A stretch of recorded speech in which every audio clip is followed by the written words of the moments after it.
আমরা বাড়ি চলে এসেছি। এখন রাধাকৃষ্ণ প্যাকিং খোলা হচ্ছে। রংগুলো এই দেখ, গায়ের কালারটা কি সুন্দর তেল তেল হয়েছে, ভালো লাগছে। বাহ, কি সুন্দর লাগছে। চোখটা আমি ব্লু করতে বলেছিলাম, দেখ ভালো লাগছে। একটা মায়াবী চোখ, কিন্তু এটা কি হলো, চোখের তলাটায় একটু কালচে টাইপের কাজল দেয়নি কেন, হোয়াইট করে।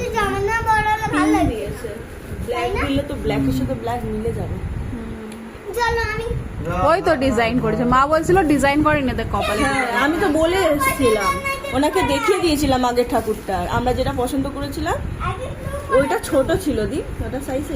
বাহ, কি সুন্দর লাগছে। আজকে কিছু দেখাস না? আজকে মুকুট দেখাবো না, আজকে শুধু ঠাকুর দেখাবো। যেদিন পুজো হবে সেদিনকারে সব দেখানো হবে। রাধে রাধে, জয় শ্রীকৃষ্ণ।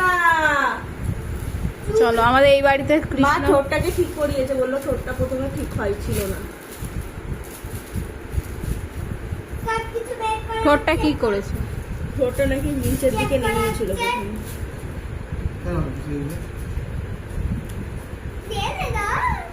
এই নাকটা আমার খুব ভালো লেগেছে, ছুঁচালো নাক।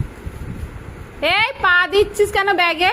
ঠাকুর থাকবে। আমি বলেছিলাম পালক করে দিতে, করে দিয়েছে, ভালো লাগছে না? বাকি সুন্দর, এটা আমি দেখিনি তো, বাকি সুন্দর লিখেছে। দেখ ভালো হয়েছে, খুব সুন্দর হয়েছে। এটা কি এখানে দেবো নাকি অন্য কোথাও শুনবো? ওটা ওই সাইডে থাকে, সাইডে বাঁ দিকে থাকে। এরকম কোথাও জায়গা একটা সাঁটিয়ে দিতে হবে। হ্যাঁ, ওই আঠা আছে, বোট টেপ নিয়ে আসতে হবে না, বোট টেপ দিয়ে পদ্মর কালারটা এই লাগবে। পদ্মর কালারটা একটু আর একটু রানী পিঙ্ক দিয়ে যদি হতো ভালো লাগতো। হ্যাঁ, আমরা তেজ চলে এসেছি। রানী পিঙ্ক নিয়ে এসে একটু লাগিয়ে দিলেও তো হয়ে যাবে, বলো। মাথা চুলনে লাগালে হচ্ছে না। ও বুঝতে পেরেছি, যে চুলনে লাগানো হচ্ছে না। পইতে করেছে কেন শ্রীকৃষ্ণ? পৌঁছতে হবে। ও মা, হবে না। উনি কি ব্রাহ্মণ ছিল? বৈষ্ণব।